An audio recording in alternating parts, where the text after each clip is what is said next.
انہوں نے جگہ بنائی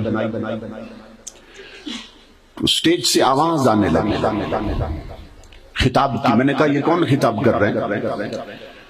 تو جس نے مجھے بلایا تھا وہ چودھری صاحب یا راجہ صاحب کون تھا، وہ کہنے لگے کہ جی یہ عالم شالم نہیں ہے، بس تقریر کر لیتے ہیں. یہ ہمارے علاقے کے یہ عالم نہیں ہے پر تقریر کر لیتے ہیں. میں نے اسے کہا میری بات سنو، تو نے کتنی سادگی سے اور آسانی سے یہ کہہ دیا عالم نہیں ہے اور تقریر کر رہا، ڈاکٹر نہیں ہے اور کلینک کھول کے بیٹھا ہے، انجینئر نہیں اور نقشے بنا رہا، درزی نہیں اور کپڑے سلائی کر رہا ہے، نائی نہیں اور بال کاٹ رہا ہے. مجرم ہے کہ نہیں ہے؟ ایک ڈاکٹر نہیں ہے، ڈاکٹری نہیں پڑھی اور کلینک کھول لیا. ہمارے پاکستان کا قانون بھی کہتا ہے وہ مجرم کہ جو کچھ پڑھا نہیں اس کی دکان کیوں کھول کے بیٹھا. انجینئر نہیں اور پلیں بنوا رہا ہے، نقشے بنوا رہا، قانون کہتا ہے پاکستان کا مجرم ہے. تو کیا تم نے امام الانبیاء کا ممبر اتنا لاوارث سمجھ لیا کہ ممبر پہ جاہل بیٹھا ہے اور وہ دنیا کو خطاب کر رہا ہے؟ یہ بات ہمیں عجیب نہیں لگتی؟ امام الانبیاء کے ممبر پر عالم کے سوا کس کے بیٹھنے کا حق ہے کہ وہ قوم سے خطاب کرے، وہ قوم کی تربیت کرے؟ سمجھ رہے؟ امام الانبیاء کے غلاموں، جب جاہل لوگوں کو ہٹا دو گے نا سٹیجوں سے، ممبروں سے، محراب سے، اس وقت اہل لوگ آئیں گے ممبر پہ، محراب میں، اور وہ تاجدار کائنات کے خادم اور وارث بن کر تم تک صحیح معنوں میں حضور کا پیغام پہنچا سکیں گے. یہ سمجھیے اچھی طرح، حضور کے وارث تلاش کریں اور حضور کے وارث پیدا کریں. امام الانبیاء نے فرمایا تھا اے میری امت 4 میں سے بننا، 5واں نہ بننا ورنہ ہلاک ہو جاؤ. یہ حضور نے فرمایا کیا کرنا؟ 4 میں سے بننا. یہ غور سے سنیے، آپ کو بھی حضور نے فرمایا، مجھے بھی فرمایا، پوری امت کو میرے آقا نے فرمایا 4 میں سے بننا، 5واں نہ بننا ورنہ ہلاک ہو جاؤ. آقا کیا بنے؟ فرمایا اغدو عالماً، بن سکو تو میری شریعت کے عالم بننا. کیا فرمایا حضور نے؟ اول درجے میں جس شے کا ذکر کیا وہ سب سے ضروری تھی. فرمایا بن سکو تو شریعت کے عالم بننا. اپنی برادری میں دیکھیے، اپنے گاؤں میں دیکھیے، اپنے محلے میں دیکھیے، لوگ ناز کرتے ہیں میری برادری بہت بڑی ہے. پوری برادری میں 1000 فرد ہے، کسی ایک نے بھی اپنی اولاد کو مصطفیٰ کی شریعت کا عالم نہیں بنایا. تو اپنے نبی کے ارشاد پہ کس نے عمل کیا؟ کتنے لوگ ہیں گھروں میں، برادریوں میں کہ جو اپنے بچے حضور کے دین کا عالم بنا رہے. اور میرے آقا نے فرمایا تھا پہلے نمبر پر بن سکو تو شریعت کے عالم بننا. اسے بھی ہم نے پورا نہیں کیا. پھر امام الانبیاء نے فرمایا نمبر 2 او متعلما، اگر عالم نہ بن سکو تو پھر اتنا کرنا میرا کلمہ پڑھنے والوں، کسی عالم کے قدموں میں بیٹھنے والے طالب علم بننا. پھر علماء کے قدموں میں بٹھایا. پھر امام الانبیاء نے فرمایا اگر یہ بھی نہ بن سکو، نہ عالم بن سکو نہ طالب علم بن سکو، آقا نے فرمایا او مستمعاً. یہ غور سے سنو، ٹپے سننے والوں، دوڑے سننے والوں، اور فلمی گانوں کی طرز پہ نعتیں سننے والوں، اور سیف الملوک اور ہیر وارث شاہ سننے والوں. امام الانبیاء نے فرمایا او مستمعاً، اگر عالم بھی نہ بنو، متعلم بھی نہ بن سکو تو پھر جہاں عالم بولے وہاں جا کے سننے والے بننا، علماء کو سننا.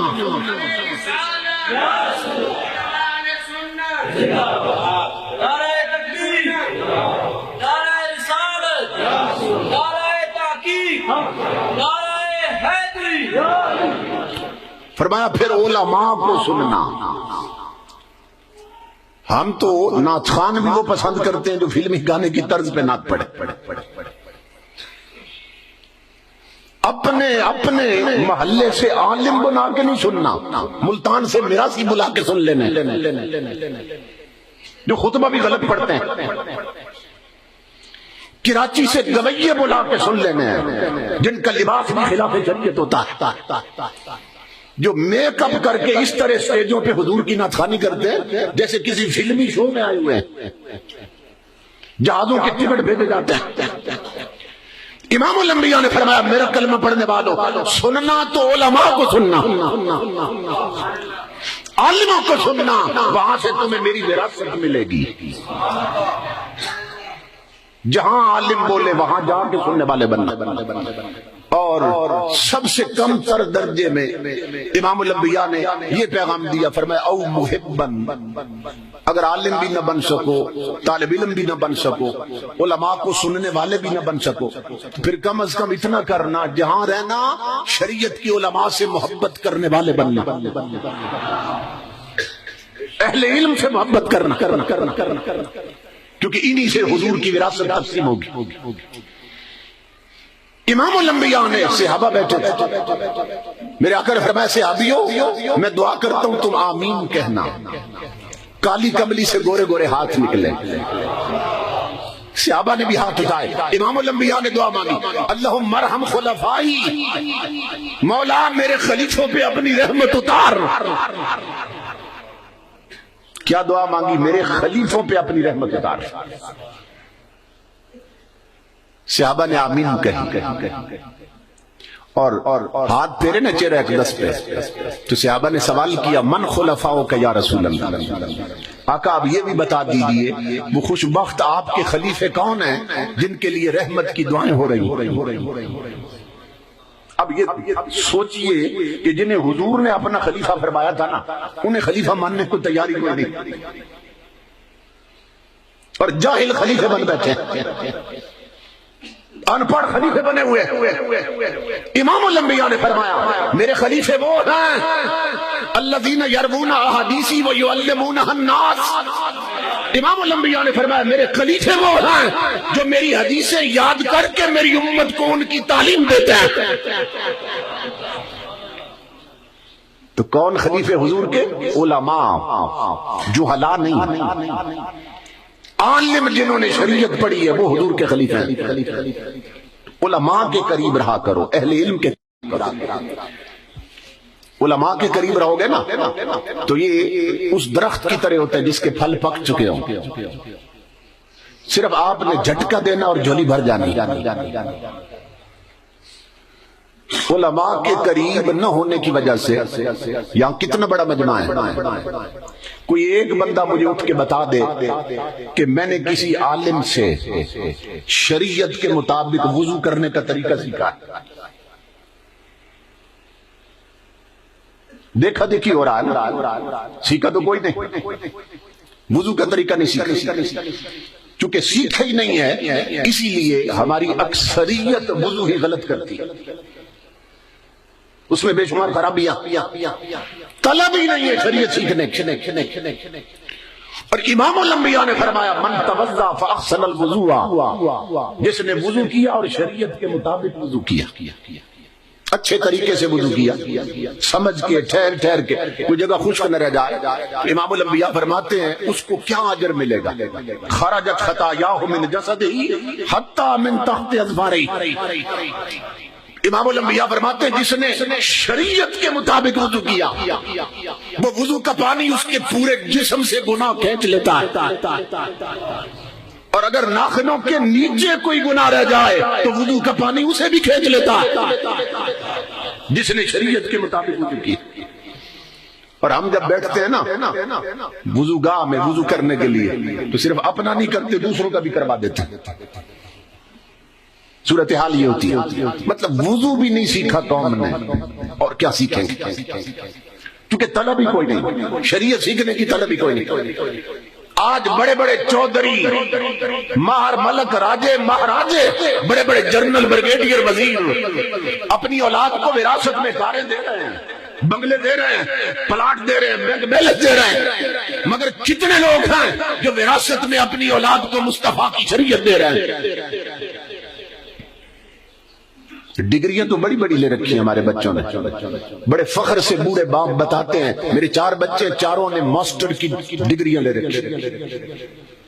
کسی نے MSc کر رکھا ہے، کسی نے MSc کر رکھا ہے، کوئی MA ایم ایڈ ہے، کوئی MPhil کر رہا ہے، کوئی MBA کر رہا ہے، بڑی بڑی ڈگریاں ہیں۔ بتاتے ہیں خوشی سے کہ میرے بچے بہت پڑھ گئے، اور اس بوڑھے کو خبر نہیں کہ جب تیری آنکھ بند ہونی ہے اور جب تیرا جنازہ پڑھا جائے گا تو تیرے بچوں میں ایک بھی اس لائق نہیں کہ جو جنازے کی صحیح دعائیں پڑھ سکے۔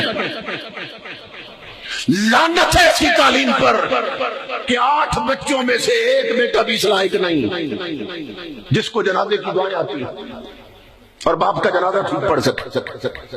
ماں فخر سے برادری میں بتاتی ہے میری 4 بیٹیاں پڑھی لکھی ہیں، اور مر جائے وہ بد نصیب ماں، ایک بیٹی اس لائق نہیں جو اپنی مری ہوئی ماں کے لیے خود ختم قرآن کر سکے۔ کس طرف جا رہے ہو؟ تاجدار کائنات تمہیں کہاں لے جانا چاہتے ہیں؟ آقا کی شریعت لٹ رہی ہے۔ 57 اسلامی ملک ہیں، 57 اسلامی ملک، 57 دیشوں میں بھی امام الانبیاء کا دین پردیسی ہو گیا، کوئی اسے سینے لگانے کے لیے تیار نہیں۔ جن کا ہے انہوں نے گھر سے نکال رکھا۔ ہم لوگ ہیں محفلوں کے مسلمان، ہم جذباتی مسلمان ہیں، جذبی مسلمان نہیں ہیں، اور سب سے نچلے درجے پہ کھڑے ہیں ہماری اکثریت۔ یہ غور سے سننا، محفلوں میں نا ہاتھ جھنڈے بنتے ہیں، کیفیتیں آتی ہیں، کیفیت یہ سب سے نچلا درجہ۔ محفل میں نبی کے نام پہ ہاتھ جھنڈا بن رہا، اور نقیب کہہ رہے ہیں بھی ہاتھ جھنڈے بنا لو۔ حضور کے نام پہ ہاتھ جھنڈا بنا ہے، وہ ہاتھ جو امام الانبیاء کے نام پہ جھنڈا بن رہا ہے وہ رب کی بارگاہ میں قیام میں کبھی بندھا ہوا نہیں دیکھا ہے۔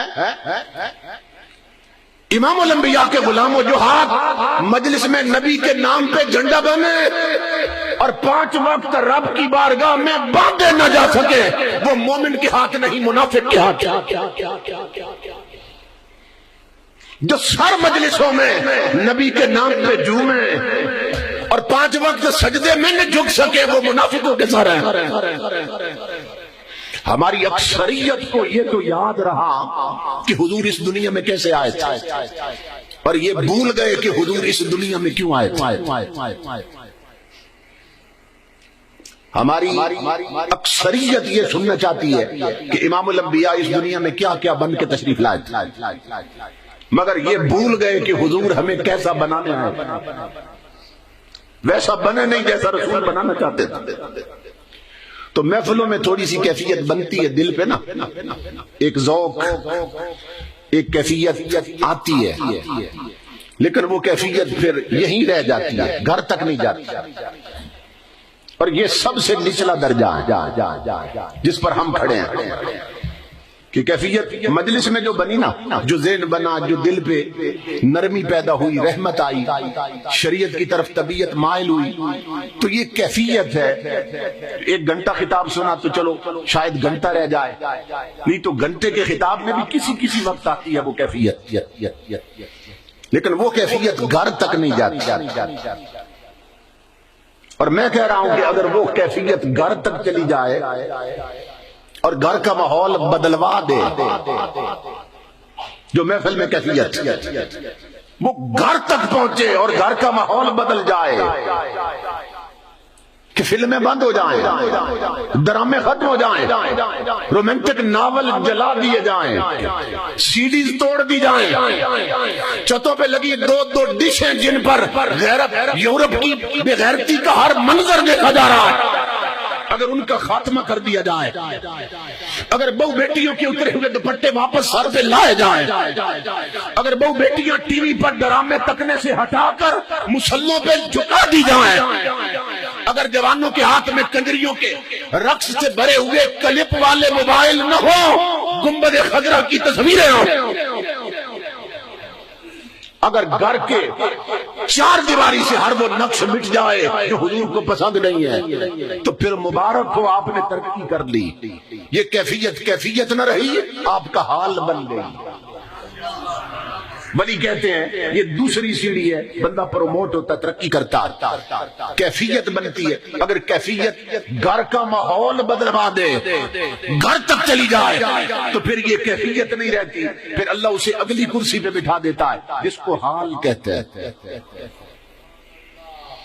اور اس سے اگلا درجہ جو تیسرا درجہ ہے، اگر گھر میں جانے کے بعد گھر کا ماحول بھی بدل جائے، اور صبح دفتر جانے کے بعد دفتر کا ماحول بھی بدل جائے، کاروبار کے رنگ ڈھنگ چینج ہو جائیں، وہ جو ڈنڈی مارتا تھا وہ توبہ کر لے، جو ملاوٹ والا مال بیچتا تھا وہ توبہ کر لے، جو فلمیں تکتا تھا وہ گنبد خضرا کے تصور میں رہے، جس کے کان گانے سننے کے عادی وہ تلاوت قرآن سننے والا بن جائے۔ اگر زندگی کے رنگ ڈھنگ بدل جائیں، انداز بدل جائیں، فکر بدل جائے، کردار بدل جائے، اور تن سے من تک، اندر سے باہر تک ہر سو مصطفیٰ ہی مصطفیٰ نظر آئے، تو اولیاء کہتے ہیں وہ بندہ سمجھ جائے کہ رب نے مجھے آخری کرسی پہ بٹھا دیا۔ کیفیت سے چلا تھا، حال کی کرسی ملی تھی، اب حال سے رب نے اسے مقام کی کرسی پہ بٹھا دیا۔ اور یہ سچے مسلمان کی کرسی ہوتی ہے۔ اب دیکھیے ہماری جو کیفیت بنتی ہے گھر تک جاتی ہے؟ نہیں جاتی۔ گھر ادھر ہی چھوڑ جاتے ہیں، گھر جاتے ہوئے صرف اتنا یاد ہوتا ہے کہ لنگر کیسا پکا ہوا تھا، اور کچھ یاد نہیں ہوتا۔ تو زندگی کب بدلے گی؟ جب قبر میں اتریں گے پھر بدلے گی، جب آنکھ بند ہوگی پھر بدلیں گے۔ وقت تو ہاتھ سے نکلتا جا رہا ہے، اور قبریں منہ کھولے ہمارا انتظار کر رہی ہیں، اور بڑھاپا آ رہا ہے، اعصاب کمزور ہو رہے ہیں، مگر فکر اور سوچ اور کردار نہیں بدل رہا۔ اور محفل میں ہر شخص ہاتھ کو جھنڈے بنائے ہوئے ہے، اور غلامی رسول میں موت بھی قبول ہے کہ نعرے لگا رہا ہے۔ حضور غوث اعظم فرماتے ہیں رضی اللہ تعالیٰ عنہ کہ اگر تم تکنا چاہو نا کہ حضور کا سچا حبدار کون ہے، سچا محب کون ہے حضور کا، تو فرماتے ہیں میں تمہیں بتاتا ہوں حضور کا سچا محب کون ہے، باقی سب جھوٹے۔ حضور غوث اعظم فرماتے ہیں، آپ فرماتے ہیں المحب لا یملک شیئا یسلم الکل الی محبوبہ، کہ تاجدار کائنات کا سچا حبدار وہ ہے، سچا محب وہ ہے کہ جو خود کسی شے کا مالک نہیں رہتا۔ جو امام الانبیاء کا سچا حبدار ہے نا، وہ خود کسی شے کا مالک نہیں رہتا۔ کیا مطلب؟ اس کی ہر شے کے مالک حضور ہوتے ہیں، ہر چیز حضور کی ملکیت میں دے دیتا۔ کیا مطلب؟ گھر اس کا ہوتا ہے مگر شریعت رسول کی چلتی ہے، بیٹیاں اس کی ہوتی ہیں مگر پردہ رسول کا چلتا، اولاد اس کی ہوتی ہے مگر تعلیم رسول کی چلتی، شادی اس کی ہوتی ہے مگر وہاں سنت رسول کی چل رہی ہوتی ہے، عدالتیں اس کی ہوتی ہیں مگر قانون مصطفیٰ کا چل رہا ہوتا، اور ملک اس کا ہوتا ہے مگر وہاں نظام مصطفیٰ کا چلتا، آنکھیں اس کی ہیں مگر اس پر پٹی رسول کی بندی ہوتی ہے، دماغ اس کا ہے مگر سوچتا رسول کی تعلیم سے ہے، اس کے تن سے من تک حضور کا راج ہوتا ہے۔ آپ فرماتے ہیں وہ سچا حضور کا محب ہوتا ہے۔ تو بتائیے اس تکلیف پہ کون تل رہا ہے؟ قیامت کے دن امام الانبیاء کی بارگاہ میں پیش ہونا ہے نا، حضور کی بارگاہ میں حاضر ہونا ہے، تو تاجدار کائنات کو کیسے منہ دکھائیں گے؟ امام الانبیاء نے فرمایا تھا، حضور صلی اللہ علیہ وسلم نے فرمایا کل امتی یدخلون الجنت الا من ابا، میرا ہر امتی جنت جائے گا مگر وہ نہیں جائے گا جس نے انکار کر دیا۔ اب یہ سننا کہ حضور کی نظر میں شریعت کا منکر کون ہے؟ میں حدیث پڑھ رہا ہوں، پوری حدیث پڑھ کے سناتا ہوں۔ آقا نے فرمایا سارے امتی جنت جائیں گے، وہ نہیں جائیں گے جنہوں نے انکار کر دیا۔ قیل من ابا یا رسول اللہ، صحابہ نے پوچھا آقا کس نے انکار کیا؟ امام الانبیاء نے فرمایا من اطاعنی فقد دخل الجنت ومن عصانی فقد ابا، فرمایا جس نے میری اطاعت کی وہ جنت گیا، اور جس نے میری نافرمانی کی، عصانی جس نے میری نہ مانی، آقا نے فرمایا اس نے انکار کیا اور وہ جہنم گیا۔ اب ایمان سے بتائیے یہ جو ماں بہنوں بیٹیوں کی اترے ہوئے دوپٹے ہیں یہ رسول کی مانی جا رہی ہے؟ یہ اطاعت ہو رہی ہے؟ یہ جو میک اپ کر کے ننگے سارا اور ننگے جسم لے کر بازاروں میں پھر رہی ہیں یہ رسول کی اطاعت ہو رہی ہے؟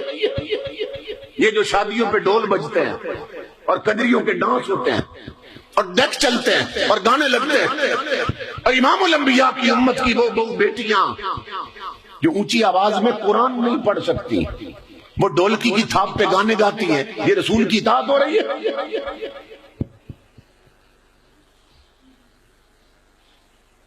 ہمارے جو دودھ بیچنے والے ہیں جو پانی ملا رہے ہیں یہ اطاعت ہو رہی ہے؟ جو ترازو میں تولتے ہوئے ڈنڈی مارتے ہیں یہ اطاعت ہو رہی ہے؟ جو ملاوٹ والا مال بیچ رہے ہیں یہ اطاعت ہو رہی ہے؟ جو افسر حرام خور ہو گئے یہ اطاعت ہو رہی ہے؟ جو جوان کرکٹ میچ کھیلتے ہوئے جمعے چھوڑ دیتے ہیں یہ اطاعت ہو رہی ہے؟ جو بوڑھے بوڑھے لوگ اڈوں اور ہوٹلوں پہ تاش کھیلتے رہتے ہیں اور نماز نہیں پڑھتے یہ اطاعت ہو رہی ہے؟ جو ماں بہنیں بیٹیاں ٹی وی پر ڈرامے کی قسط نہیں چھوڑتی اور نمازیں چھوڑ دیتی ہیں یہ اطاعت ہو رہی ہے؟ اور امام الانبیاء نے فرمایا جس نے میری اطاعت نہ کی وہ منکر ہے اور وہ جہنم جائے گا۔ تو بتائیے میں کیوں چیخ رہا ہوں؟ ورنہ میں بھی 4 ٹپے سنا دیتا آپ کو اور 2 بندے ادھر کھڑے ہو جاتے 2 ادھر کھڑے ہو جاتے، پیسے وارنے شروع ہو جاتے۔ اس میں کیا ہوتا؟ میرا دنیاوی بھلا تو ہو جاتا مگر آخرت میری بھی برباد ہو جاتی، آپ کی بھی ہو جاتی۔ کہ اتنی محنت کی تھی لوگوں نے، تو نے حضور کا پیغام کیوں نہیں پہنچایا؟ صرف ٹپے سنا ہے قوم۔ تاجدار کائنات کی امت اس وقت لٹ چکی ہے، اسے قرآن کی ضرورت ہے، اسے حدیث مصطفیٰ کی ضرورت ہے، تاکہ اترے ہوئے دوپٹے واپس آئیں، تاکہ جوانوں کی پیشانیوں کو سجدوں کی لذت ملے، تاکہ ان کا رخ ہو جائے مصطفیٰ کی غلامی کی طرف، تاکہ شادیوں کے رنگ ڈنگ بدل جائیں اور آنے والی نسلیں بابرکت ہو جائیں۔ امام الانبیاء نے فرمایا تھا سیاتی علی الناس الزمان، میری امت پہ ایک وقت آنے والا، یہ حضور نے اس وقت خبر دی، میری امت پہ ایک وقت آنے والا، لا یبال للمرء ما اخذ منه امن الحلال ام من الحرام۔ حضور نے فرمایا کلمہ میرا پڑے گا، امتی میرا ہوگا، مگر اسے پرواہ ہی نہیں ہوگی میں حلال کر رہا ہوں کہ حرام کر رہا ہوں۔ حلال اور حرام کی تمیز ختم ہو جائے گی، اور حلال اور حرام کی تمیز ختم ہونے کے بعد احساس ہی ختم ہو جائے گا کہ میں نے کیا کیا۔ اور آج ہم اسی درجے پہ پہنچے ہیں جس کی حدیث نے خبر دی تھی۔ ایک بہت بڑی حقیقت سے پردہ ہٹانے لگا ہوں۔ امام الانبیاء کے غلاموں، یہ جو یورپ سے میک اپ کا سامان آتا ہے نا، تو جو کمپنیوں کا مالک ہے ایم ٹی گلیز انگریز، اس نے اس حقیقت کو بیان کیا ہے۔ اس کی جو پوری کتاب ہے کہ اس فیکٹری میں کیا کیا چیزیں بنتی ہیں اور کس کس سے وہ چیزیں بنتی ہیں، میک اپ کا سامان۔ پروفیسر احمد صقر ہیں بیروت میں، یہ غیرت مند مسلمان، انہیں پتا چلا تو انہوں نے پھر اس کو پوری دنیا میں پھیلایا کہ یہ ہو رہا ہے مسلمان قوم کے ساتھ۔ وہ ایم ٹی گلیز لکھتا ہے کہ ہم جتنی سرخی بنا رہے ہیں، یہ جو ہماری عورتیں ہونٹوں پہ لگاتی ہیں لپسٹک سرخی، وہ ایم ٹی گلیز کہہ رہا ہے یورپ میں بننے والی، چائنا میں بننے والی، جرمنی میں بننے والی، امریکہ میں بننے والی، ساؤتھ افریقہ میں بننے والی جتنی سرخی ہے، ہر سرخی میں ہم خنزیر کی چربی ڈالتے ہیں۔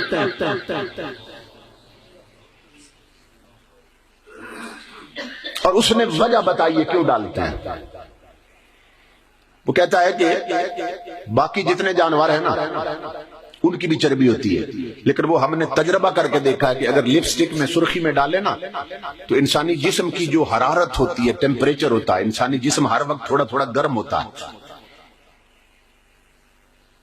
یہ ناریل کا تیل ہوتا ہے نا، سردیوں میں جم جاتا ہے، جن گھروں میں پڑا ہے جا کے تجربہ کر لیں، جمع ہوتا ہے بوتل میں، اس کو تھوڑا سا نکال کر ہاتھ پہ رکھیں ہتھیلی پہ اور مٹھی بند کر لیں تھوڑی دیر تک، اسے کھولیں گے تو وہ پگھل چکا ہو۔ اب اندر آگ جل رہی تھی، کس نے پگھلا دیا؟ انسانی جسم میں تھوڑی حرارت ہوتی ہے، تپش ہوتی ہے، ہر وقت ہر انسان کے جسم میں رہتی ہے، تو وہ پگھلا دیتی ہے۔ تو وہ کہتا ہے کہ ہم نے تجربہ کیا، ایم ٹی گلیز کہتا ہے کہ باقی جانوروں کی چربی ہم نے ڈالی ہے نا سرخی میں، تو وہ چیک کیا ہے کہ انسانی جسم کے جو ٹیمپریچر ہے، حرارت ہے، جو تپش ہے، تو وہ عورتیں جب یہاں لگائیں گی نا تو پگھل جائے گی اور نیچے بہ جائے گی۔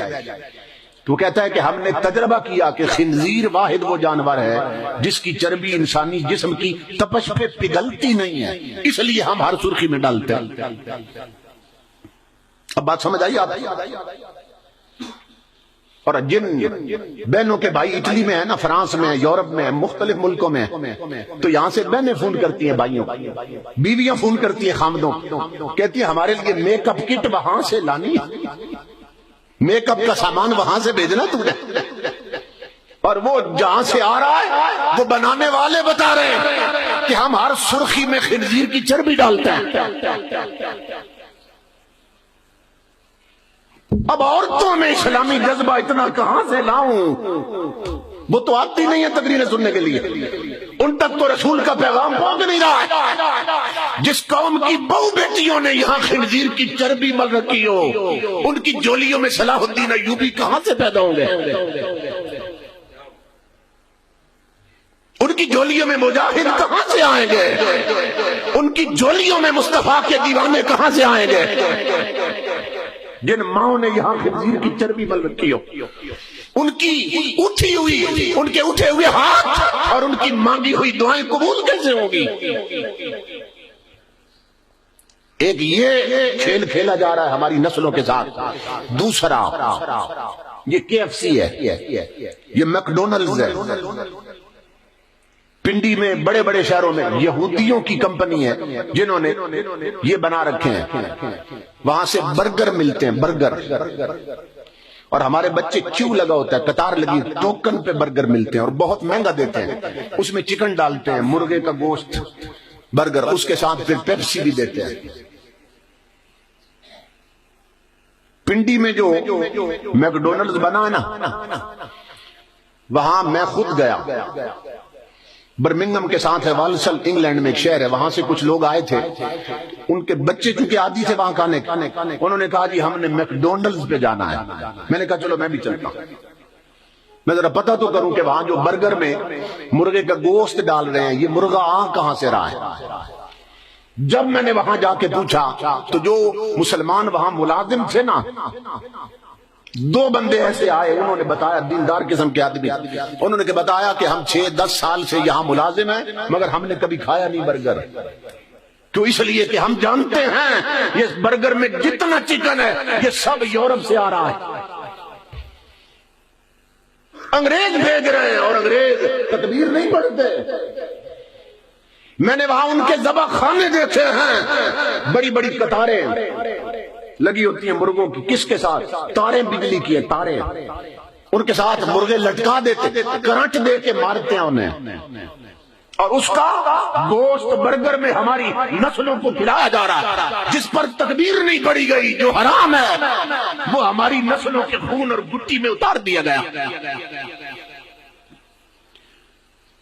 یہ بازاروں کی بے حیائی ویسے نہیں ہے، جب اندر حرام اترے تو انسان گدھے سے بھی بدتر ہو جاتا ہے، انسان خنزیر اور کتے سے بھی بدتر ہو جاتا ہے۔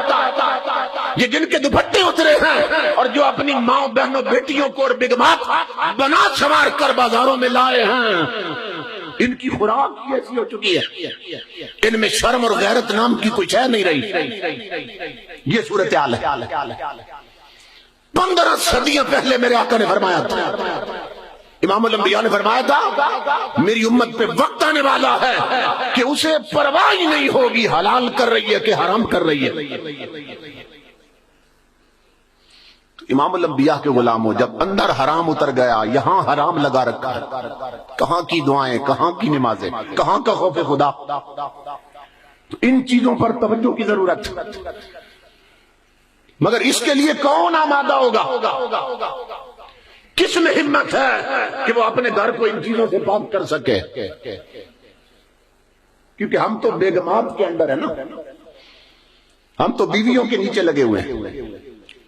امام الانبیاء نے فرمایا تھا، اے مردو، چونکہ سارے مرد بیٹھے ہیں، اپنے نبی کا پیغام سنو۔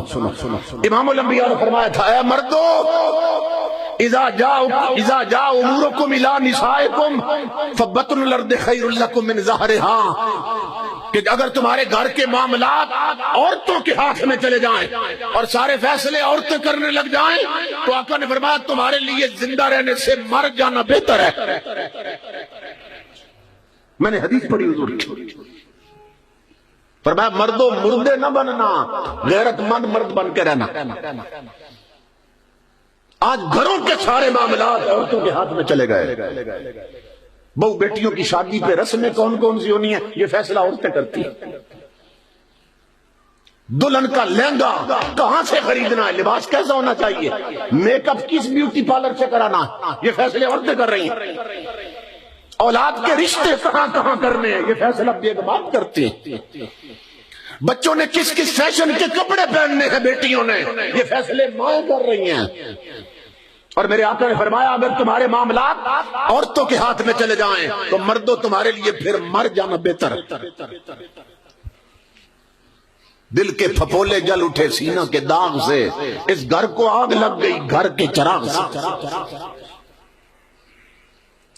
آقا کے ذکر کی مجلس میں آنے والوں، اگر اپنی زندگیوں کو بابرکت بنانا چاہتے ہو، اگر اپنے گھر کے ماحول میں پاکیزگی لانا چاہتے ہو اور گھر کا ماحول جنت کا بنانا چاہتے ہو، جنت کا ماحول، تو میرے آقا نے جو ترتیب دی ہے اسے نہ بدلو۔